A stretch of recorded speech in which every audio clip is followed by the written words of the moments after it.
국장님, 네. 지금 내란 사건 1심 재판을 방송 중계할 수 있도록 의무화한다는 그런 법안을 지금 민주당에서 준비하고 있는 것 같습니다. 어떻게 보십니까? 아주 중요합니다. 뭐 중계 방송을 하더라도 네. 그걸 보냐 안 보냐는 시청자 국민들 선택이지만 네네네. 볼 수 있을 기회는 마련해야 됩니다. 왜냐하면 예. 이건 정말 만약 내란에 성공했다면이라고 생각하면 되거든요. 그럼 많은 국민들이 끔찍하지. 죽을 수도 있었고요. 예. 우리가 피땀 흘려서 만들어놓은 민주주의가 한 방에 무너지고요. 네네. 그다음 국민들에게 돌아와야 될 뭐 복지니 이런 것들이 사익 추구 집단에게 돌아가고 뭐 하여튼 국가가 엉망진창이 되잖아요. 특히 전쟁이 날 수도 있었잖아요. 예, 그럼요. 그러니까 이거는 정말 최근에 보기 어려운 국민적 사안이에요. 예. 그렇죠? 이만큼 큰 정치적 이슈가 있었나요? 예. 내란만큼? 예. 최근에. 예. 없었잖아요. 예. 5.16 군사구태타는 61년 사건이잖아요. 뭐 예. 이런 거 12.12는 79년 사건이잖아요. 그렇죠. 5.18은 80년 사건이잖아요. 그렇죠? 예. 45년 만에 44년 만에 벌어진 대형 정치 이벤트입니다. 네. 국민들의 생명을 좌우할 뻔했던 사건이에요. 네. 다행히 정말 운이 좋고 그냥 하느님이 보호해서 막았지만 그렇죠? 그렇죠. 예. 국민들이 내란 구테타를 진압했지만 목숨 걸고 네. 그건 천만 다행이지만 네. 자칫하면 큰일 날 뻔했잖아요. 그렇죠. 요만큼의 차이로. 예? 그러면 국민들 입장에서 어때요? 봐야죠. 봐야죠. 그러니까 이건 이런 게 민주주의예요. 네. 이런 게 국민 주권 정부가 해야 될 일이고 네. 국민 주권 정부의 여당이 해야 될 일입니다. 예, 맞습니다. 환영하시는 입장. 그럼요. 아니 이건 예. 꼭 해야 되는 일입니다. 예. 그래서 사실 그렇게 중계를 해야 네. 재판장 직위원회가 똑바로 재판하는지 안 하는지 우리가 또 감시할 수가 있어요. 직위원회가 계속 재판해야 되는지도 문제입니다. 그래서 예. 지금 김병기 민주당 원내대표도 얘기하는 특별재판부 얘기를 하잖아요. 이제 예. 검토를 좀 하자. 예. 전 진짜 검토했으면 좋겠어요. 예. 그래서 직위원은 우리 법원에 한 명뿐인가요? 직위원? 이게 물음표예요. 직위원 같은 사람은 직위원 같은 사람이 또 있냐? 없을까요? 예. 더한 사람은 없을까요? 조희대와 10명의 대법관은 그 사람들 뿐일까요? 저는 직위원 배후에 조희대가 있다고 봅니다. 아니 그러니까 그 둘밖에 없을까요? 그럼 그런 사람들이 네. 아니잖아요. 예. 부잣집에 태어나서 모든 거 다 누리고 법적 카르텔 속에서 잘 먹고 잘 살다가 나가면 정관예우로 정말 더 잘 살고 그런데 이런 자기의 사적 이익을 건드릴 것 같은 이재명이란 존재를 정치적으로 완전히 죽여버리고 싶어 하는 법관들은 직위원밖에 없을까요? 윤석열을 탈옥시키고 싶은 사람은 직위원뿐일까요? 라는 게 제 질문이에요. 아니라는 네. 거죠. 네. 판사들이 검사들보다 좀 낫다라는 이미지를 가질 뿐이지 실제로 난지 아니 한덕수 보세요. 구속영장 기각해버리잖아요. 아주 간단하게 말도 안 되는 논리도 아닌 거 가지고 특히 증거인멸한 죄를 묻는데 증거인멸의 우려가 없다고 그러고 네. 나 참 지금 법원이 참 오염됐고 타락했다. 그래서 아예 특별 재판부로 가야 된다. 이거에 대해서는 어떻게 생각하세요? 그러니까 동의한다는 거죠. 근데 왜냐하면 우리가 봤으니까 네. 만약 직위원의 존재하지만 알지 못했다면 이런 얘기가 안 나오죠. 그렇지. 조희대가 어떤 사람인지 대충 알았는데 정말 내란 국면에 제2의 구테타를 실제로 벌이는 걸 봤잖아요. 네네네. 유력 대선 후보를 단박에 날려버리려고 그랬잖아요. 수단 방법 가리지 않고. 그다음에 네. 고등법원에까지 압력을 행사해가지고 사건을 빨리 종결시켜가지고 끝내버리려고 그랬잖아요. 네. 그렇죠? 그게 사법살인 아닙니까? 사법적으로 죽여버리려고 그랬잖아요. 네. 그걸 봤는데 조희대 법원에 통째로 맡겨야 내란을? 이건 물음표가 따라 붙는 거죠. 네. 알겠습니다. 자, 내란 재판부, 특별 재판부. 이게 사실 반민특위 이후 처음 아니겠습니까? 지금 법원이 아닌 또 다른 재판부를 둔다는 것. 그렇죠. 건국 이래 두 번째죠. 근데 반민족 행위자 특별 재판이나 이거는 특별조사위원회는 사실 이승만의 테러로 좌초됐잖아요. 그러니까 우리가 이제라도 정말 정신 차리고 당대사이긴 하지만 지금의 내란 세력을 어떻게 응징할 건가가 한강 작가 말처럼 죽은 사람이 산 사람 살린다잖아요. 네. 앞으로 50년, 100년의 역사를 좌우할 겁니다. 단호하게 응징하면 지가 국민이 위임해준 뭐 알량한 정권이 있더라도 건방 떨면서 사익 추구하다가 쿠데타 일으키려는 시도 자체가 머릿속에서 없을 거고요. 네. 흐지부지하면요. 네. 가만히 있어봐. 이거 되는 거 아니야? 윤석열처럼 해도 정치범 되고 영장 집행도 안 되고 예. 영치금은 늘어나고 예. 우와 수감이 재산 증액의 수단이 되네. 네. 해볼만 하네. 예. 금방 사면 맞고 또 나왔네. 네. 그럼 윤석열처럼 살고 싶은 것들이 나올 거 아니에요. 이거 아주 중요한 갈림길입니다. 지금도 중요하지만 앞으로 50년, 100년의 역사를 좌우하는 아주 중요한 사건이에요. 지금 이 문제를 풀어가는 사람, 예. 이제 김병기 원내대표, 예. 정청래 당대표 이런 사람들이 정말 지금만이 아니라 100년 후의 사람들 우리가 모르잖아요. 네. 그 손주, 증손주까지 생각하면서 염두에 두고 이 일을 풀어가야 됩니다. 그 영치금 네. 그렇게 2억 3억씩 거둘 수가 있어요?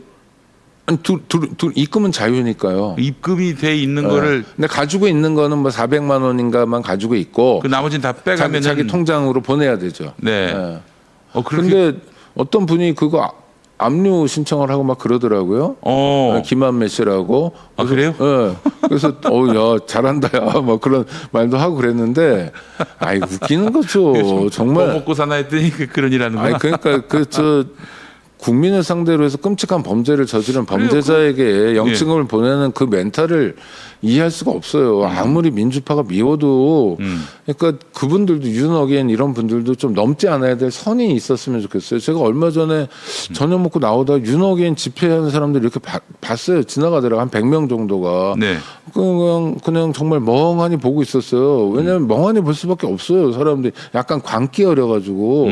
그런데 이 시위인데 제가 이렇게 보니까 뭘 봐 그러더라고요. 초면에 너 봐. 아니 그러니까 뭐냐면 이렇게 굉장히 극단적인 상태 있잖아요. 네네네. 왜냐하면 시위라는 게 시민들 내 얘기 들어보세요. 난 이렇게 주장해요. 내 생각에 동조해 주세요가 아니라 그냥 자체로 폭력 집단이 돼버린 거예요. 네. 악만 남고. 예. 야 저런 광기 저거 어떻게 해야 되나 저거 치유가 될까? 뭐 이런 생각이 들더라고요. 은근히 똑똑한 사람도 많습니다. 우리 뭐 사회 많겠죠. 지식인으로 분류되는 사람들 중에도 많아요. 그런 인간들이. 뭐 지식인이라 똑똑한 건 아니어서. 예. 네. 지식인. 네. 하여튼 아니 그러니까 제가 뭐 검찰 개혁 이런 얘기하면 뭐 변호사 자격증 있냐 이런 얘기를 하는데 그 되게 유치한 아니지. 얘기고 법조를 아니지. 법조인들에게만 맡겨놓으면 정말 큰일 납니다. 그럼 그들이 귀족인가요? 그들은 상원의원인가요? 초졸이라도 전혀 아닙니다. 우리 사회에서 사법의 영향력을 미치는 사법의 영향력이 미쳐지는 모든 분들은 다 검찰 개혁 얘기. 아니 그러니까 뭐 이런 거예요. 정청래 당대표가 법대 나왔냐, 변호사 자격증 있냐 이런 얘기. 근데 검찰개혁특위위원장인 민영배 의원이 네. 그 기자 출신이거든요.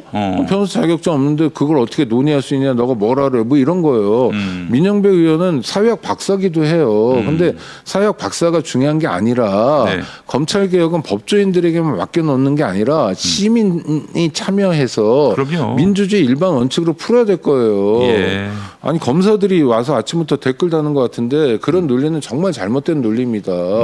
법조인들만 법조 문제를 논의하는 순간 법적 카르텔은 더 강화될 뿐이에요. 네. 알겠습니다. 그리고 제가 92년에 천주교 정의구현 전국사재단부터 시작해가지고 33년 동안 상근 활동 풀타임을 하고 있는데 제가 전문성이 없으면 누가 있어요?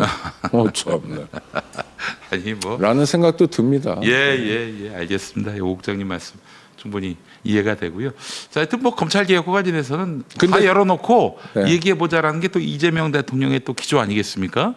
예, 그래서 대통령 뜻은 확고하고요. 왜 확고하냐면 국민의 뜻이 확고하기 때문에 대통령 뜻이 확고해요. 네. 그러니까 이재명 대통령이 검찰에 너무 많이 당했기 때문에 피해자 버전이 아니라 이재명 대통령 뜻은 이거예요. 네. 국민들이 검찰 개혁을 원한다. 네. 아주 분명한 검찰 개혁을 지금 하라고 한다. 네. 나는 국민의 명령을 수행하는 사람이다. 네. 그래서 국민의 뜻을 쫓아야 된다. 다만 만약 바뀐 상황이 있다면 바뀐 상황에 대응해야 되지만 지금 바뀐 상황 아무것도 없잖아요. 네. 그러니까 이재명 대통령의 검찰 개혁의 의지는 의심할 바가 없습니다.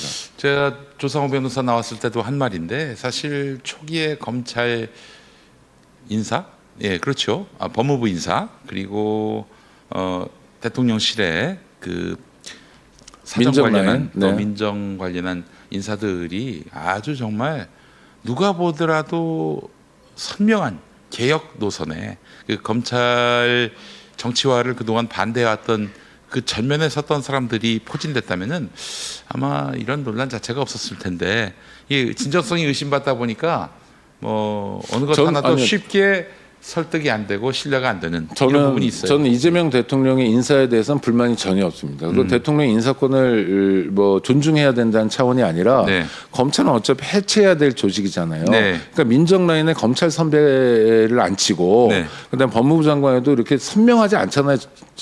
정성호 법무부 장관이 예. 5선을 했는데 의정활동 잘 기억 안 나고 그러잖아요. 네. 뭐 하여튼 그렇게 좀 뜨뜻미지근한 사람을 안치돼 네. 그러면서 검찰을 좀 다독여라. 예. 왜냐하면 해체되면 자기들은 정말 많은 걸 잃는 거거든. 기득권을 잃는 거예요. 네. 그럼 막 저항하고 막 돌출행동 할 거 아니에요. 예. 이곳저곳에 튀어나오고 예. 그걸 좀 다독여라라는 예. 차원이기 때문에 예. 저는 민정에 검사 출신 뭐 저 봉욱도 그렇고 예. 민정 비서관도 중요합니다. 이태영이라고 거기도 검사 오래 했던 사람인데 네. 이런 그러니까 그냥 검찰의 이익을 대변하는 사람들을 안 친 거 네. 그거 크게 잘못했다고 생각하지 않는다. 음. 예? 그러니까 자기 역할을 하면 돼요. 다독이는 역할. 네. 그리고 정성호 장관도 어쩔 수 없이 인정했지만 원칙은 국회에서 하는 거예요. 입법으로. 그 입법을 추석 전에 해가지고 네. 검찰청이라는 게 역사적으로 정말로 깨져버리는 소멸해버리는 없어져버리는 상황을 아마 9월 25일인 것 같은데 확인하게 되실 겁니다. 검찰이 소멸될 필요는 있어요. 네. 새로 시작하더라도 새로 시작할 때도 완전히 다른 모습으로 시작해야겠지만은 소멸될 필요가 있다. 예, 이게 사실은 역사적으로 중요한 분기점을 또 형성할 것이고 개혁에 대한 어떤 이재명 정부의 의지를 또 보여주는 측면도 있고요. 무엇보다도 그동안 나쁜 짓 해왔던 적폐 검사들 이게 다 너희들 스스로의 탓이다. 네, 그럼요. 인정하라. 이런 차원의 메시지도 될 수 있을 것 같고요. 알겠습니다. 자, 오창익 국장님과 함께한 시간이었습니다. 오늘 좀 길게 이야기 나눠봤는데요. 저희는 다음 주에 또 뵙도록 하겠습니다.